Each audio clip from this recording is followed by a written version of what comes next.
You are now tuned in to a brand new episode of the Simply Ball Dropping Podcast. I'm your host and the man behind the mic, K Sap. Well, today, man, we got to talk about it, man. Tony Grossi has flipped the script. Tony Grossi is out here talking cash noise, and he went off on Andrew Berry, stating that Andrew Berry had a chance to advocate for Shedeur Sanders, and he didn't do it. And Tony Grossi had some words that he wanted to say. But we're going to talk about it right after this.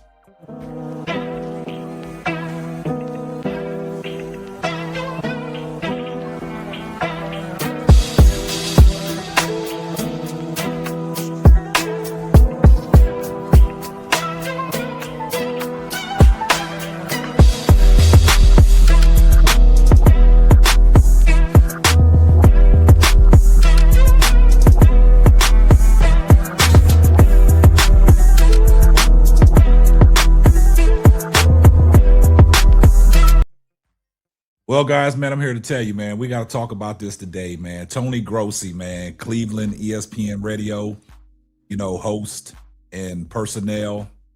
Been in the media for a long time out there in Cleveland and one of the Cleveland insiders. Man, Tony Grossi completely has flipped the script when it comes to Shedeur Sanders. Now, we all know leading up to the draft in 2025, Shedeur Sanders was, highly regarded as the number one or number two pick, or the number one or number two quarterback in the draft. Things didn't go as planned. Shedeur Sanders went in the 5th round at 144. Dillon Gabriel was drafted ahead of him in the 3rd round. And we know what went on in training camp and OTAs and practice. Shedeur Sanders wasn't getting no reps. Now, we all know in the draft, Shedeur Sanders became available at 144th in the 5th round. And a lot of people say that was Andrew Berry's pick. Andrew Berry is the one that selected Shedeur Sanders, because we all know Kevin Stefanski was a Dillon Gabriel dude, and he selected Dillon Gabriel. Now, we know Jimmy Haslam is the owner, but Andrew Berry is the general manager. So Andrew Berry made an executive decision on draft day to select Shedeur Sanders at 144th in the 5th round. And that led to a lot of people believing that, okay, the general manager vouches for a certain player and they get Shedeur Sanders. But we seen through training camp, things didn't go the way that they were supposed to go. Now, this is where it gets tricky. This is where Tony Grossi finds the problem with Andrew Berry, because Joe Flacco was in Cleveland. Kenny Pickett was in Cleveland. You still got Deshaun Watson, but we know he was injured. You got Dillon Gabriel and you got Shedeur Sanders as the 4th on the depth chart. So, start of the season, Kenny Pickett, he gets traded. Joe Flacco is the starter. Dillon Gabriel is your backup. Shedeur Sanders is your emergency quarterback. So what Tony Grossi is saying, Andrew Berry had plenty opportunities to vouch for Shedeur Sanders, to let Kevin Stefanski know, no, Shedeur Sanders need to be getting reps. So what happened? After the 3rd game of the year, Joe Flacco gets traded to the Cincinnati Bengals. Dillon Gabriel gets promoted to the starter. We had to find out middle of the week that Shedeur Sanders would be quarterback 2, because they was going to promote Bailey Zappi. And that's where Tony Grossi said Andrew Berry could have stepped in and told Kevin Stefanski, no, Shedeur Sanders is our starting quarterback. So basically what Tony Grossi is saying, that Andrew Berry is really a snake, because he had plenty chances to advocate for Shedeur Sanders, to promote him as the starting quarterback before Dillon Gabriel.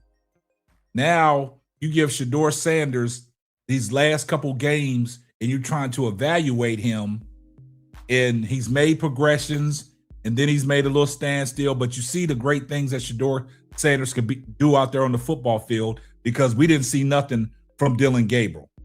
Shedeur Sanders' numbers throwing the ball down the field are better than him. He throws a better pass than Dillon Gabriel, but the team is still not winning. Shedeur Sanders got 1 win in 5 starts, right? So now it comes to a point this past weekend. He played up against Josh Allen, which I thought he outperformed Josh Allen, but the team still came up short 23-20. So now the big picture and the big question is, where do they go in the 2026 draft? Do they draft a quarterback, or do they draft personnel around Shedeur Sanders to help him out? Offensive lineman, upgrading at the wide receiver position. But everybody's talking about Francisco Mendoza, drafting Francisco Mendoza. And Tony Grossi said some interesting things about if the call has to come down to Andrew Berry is going to pick a quarterback if the quarterback is there. So that goes to tell you, just like Tony Grossi said, is that Andrew Berry basically is snaking Shedeur Sanders. He has all the power to promote Shedeur Sanders, but he didn't do that. Now you're talking about drafting a quarterback in this upcoming draft, knowing that the quarterback is not the issue, because if you draft another quarterback, you're going to have the same issues with the bad offensive line and the wide receiver position. And Tony Grossi basically put Andrew Berry on blast. We're going to listen to what Tony Grossi had to say. And y'all, it's crazy how Tony Grossi has flipped the script and has probably been one of Shedeur's biggest supporters ever since he's been starting. And it's kind of crazy that I'm saying that, but it's kind of true. Tony Grossi has flipped the script.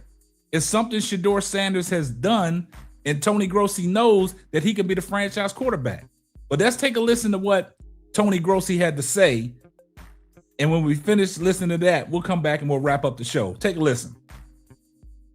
If Andrew is making the call, I think they go for a quarterback. Yeah. Because, well, Riz, like I've said, he's had many opportunities to show his commitment to Shedeur, starting with the draft, starting with training camp. He could have told Stefanski, hey, give Shedeur some reps. When they traded Flacco, who'd they name the starter? Gabriel, not Shedeur. Andrew could have butted in like he always does and said, no, Shedeur's the quarterback. So at every step of the way, he has not shown a commitment to Shedeur. Right. Hey, in this facet, I agree with what Tony Grossi is saying, because he had plenty opportunities and plenty chances to let people know that Shedeur Sanders was going to be the starting quarterback, but he never butted in. He let this stuff play out. And if he would have named him the starter, I think Cleveland Browns would have been further along than what they are. Shedeur Sanders would have got the reps in. Shedeur Sanders would have had continuity with the team, and everything would have been on target and on task with the trust factor. But now you're giving him the last 2 games of the year to evaluate if this is going to be our quarterback moving forward. But like Tony Grossi said, watch Andrew Berry. Andrew Berry is a snake. He had plenty opportunities to back Shedeur Sanders up, and he hasn't done that. So guys, what do y'all think about what Tony Grossi is saying? I'd love to hear your comments, man. Get down in that comment section and blow the comments up. Do you agree with what Tony Grossi said about Andrew Berry not stepping up to the plate for Shedeur Sanders? He has plenty of opportunities to do that, but he hasn't done that. Because like Tony Grossi said, when Joe Flacco was traded out, it was his perfect opportunity to tell Kevin Stefanski, no, Shedeur Sanders need to be getting reps. We need to get Shedeur Sanders in there. Because like I said, the coaches really didn't believe in Dillon Gabriel. We don't hear nothing about Dillon Gabriel no more. We haven't heard anything in the media about Dillon Gabriel. He hasn't spoke to the media. We haven't had a word from what Dillon Gabriel feels about this whole situation. We heard what Shedeur Sanders said when he had to come out for, his pinky. He said he didn't want to put Dillon Gabriel in a bad situation. And that is being a team player and a teammate. And Shedeur Sanders handled the press conference well when asked a question. But guys, let me know what y'all think. I see everybody in the comments section, #salute. And if you're not subscribed to the channel, do me a favor, hit the subscribe button, turn your post notifications on so you know every time Simply Ball Dropping drops another hot banger. Oh yeah, just in case I forgot, there is an imposter out there on TikTok that's trying to impersonate me. Make sure y'all go over there and shut that channel down. I do appreciate everybody's support. And that's going to wrap up another episode of the Simply Ball Dropping podcast. I'm your host of the man behind the mic, K-Sap. We're going to catch you on the next one. Deuces. Thanks for listening to the Simply Ball Dropping podcast. Be sure to subscribe, like, and share on all major platforms. That's all, folks.